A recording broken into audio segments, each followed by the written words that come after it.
FIR धारा 144 तोड़ने और अन्य धाराओं में दर्ज हुआ है केस। तो बिना इजाजत धरना प्रदर्शन करने पर यह एफआईआर दर्ज हुई है। तो इस वक्त की बड़ी और अहम खबर लखनऊ से आपको बता रहे हैं, तो जहां पर बता दें कि समाजवादी पार्टी कार्यकर्ताओं और नेताओं पर एफआईआर दर्ज हुई है। पुलिस मुख्यालय में प्रदर्शन पर यह एफआईआर दर्ज की गई। बता दें कि जगन मनीष अग्रवाल की गिरफ्तारी को लेकर प्रदर्शन यहां पर किया गया था।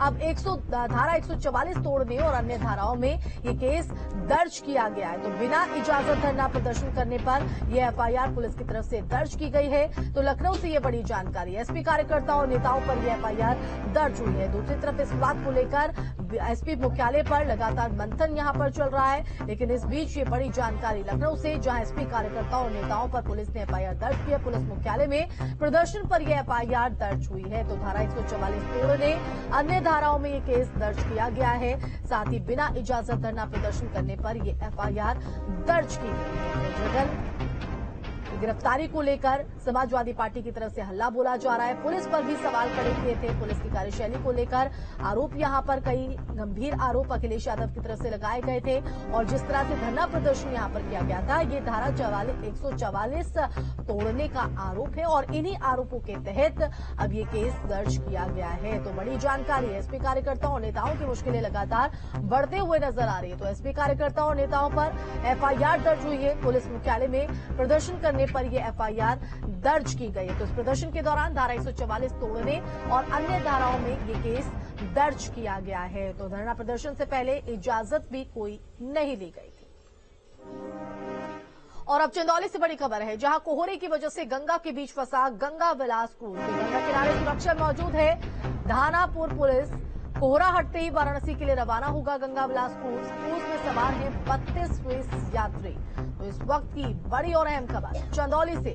तो बता दें कि जिस तरह से कोहरे के चलते आवाजाही पर सीधा असर पड़ रहा है, वहीं इस कोहरे की वजह से गंगा के बीच अब गंगा विलास क्रूज जो है वो फंसा नजर आ रहा है। गंगा किनारे सुरक्षा में मौजूद है धानापुर पुलिस। तो कोहरा हटते ही वाराणसी के लिए रवाना होगा विलास क्रूज। तो कोहरा हटने का इंतजार यहां पर किया जा रहा है। तो क्रूज में सवार हैं 32 स्विस यात्री। और अब खबर देहरादून से है, जहां उत्तराखंड में सूखे के हालात पर सरकार ने मांगी रिपोर्ट। तो फसलों की स्थिति की जिलेवार रिपोर्ट ली जा रही है। गणेश जोशी की तरफ से बात कही गई है। तो रिपोर्ट आने के बाद उचित कार्रवाई करेंगे। तो बड़ी जानकारी देहरादून से आपको बता रहे। तो सूखे के हालातों पर सरकार ने अब रिपोर्ट यहां पर तलब की है। फसलों की स्थिति की जिलेवार रिपोर्ट यहां पर ली जा रही है। रिपोर्ट आने के बाद उचित कार्रवाई की बात गणेश जोशी की तरफ से कही गई। और अब जौनपुर से बड़ी खबर है, जहां 119 पंचायत सहायकों ने छोड़ी नौकरी। तो एक साल पहले हुई थी पंचायत सहायकों की बहाली।